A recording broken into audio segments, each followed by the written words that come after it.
SIR, or the Special Intensive Revision Campaign in Uttar Pradesh, the deadline for that has now ended, where over a total of 15.44 crore voters in the SIR campaign and a total of 2.89 crore are now set to be removed. Now, this represents nearly 18.70% of the total electorate, and the draft voter list is expected to be released by 31st of December.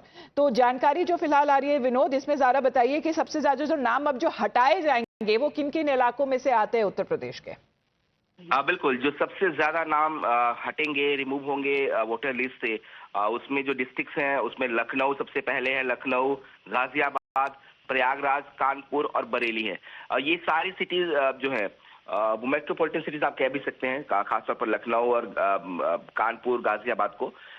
ये शहरी इलाके हैं और शहरी इलाकों में vote जो है वो ज्यादा हटे हैं। हालांकि इसके जो इलेक्शन कमीशन है उसकी तरफ से कहा जा रहा है कि चूंकि इन शहरी इलाकों में बहुत सारे लोग जो है वो लोकल आसपास के गांवों के रहने वाले हैं, दूसरे जिलों के रहने वाले हैं, और उन्होंने अपनी प्राथमिकता अपने गांव में अपने वोट्स को दिए हैं। इस लिहाज से यहाँ पे वोट्स जो है उनके नहीं बन पाए हैं। और अब चूंकि 31 दिसंबर को ड्राफ्ट रोल जारी करेंगे, उसके बाद से आपत्तियां जारी होंगी और मौका मिलेगा उन लोगों को जिनके पास ओरिजिनल डॉक्यूमेंट्स हैं वो अपनी मैपिंग के जरिए या डॉक्यूमेंट्स के जरिए अपनी वोटर आईडी में अपना नाम जुड़वा सकते हैं। लेकिन मान रहा कि इसके बावजूद भी करीब 18% से ज्यादा परसेंट से ज्यादा जो लोग वोटर्स हैं उनके नाम कट जाएंगे उत्तर प्रदेश में, और ये जो नंबर है वो बहुत बड़ा है उत्तर प्रदेश के लिहाज से।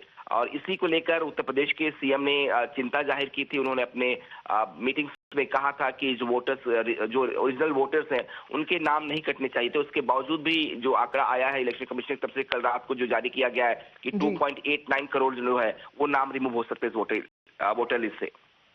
तो 31 दिसंबर की बताई जा रही है जो ड्राफ्ट वोटर लिस्ट है उसका पब्लिकेशन होगा, और ज्यादातर जो नाम हटाए जाएंगे, 2 करोड़ से ज्यादा नाम बताए जा रहे हैं, that would be removed from the draft voter list, and the districts with a higher number of names that are now coming in include from Lucknow, Ghaziabad, Prayagraj, Kanpur, Agra and Bareilly. Well, we're expecting, as far as when it comes to the political standoff will now begin over the removal of certain names from Uttar Pradesh. Vinod, आपका धन्यवाद हमारे साथ जुड़ने के लिए. Let's now talk about the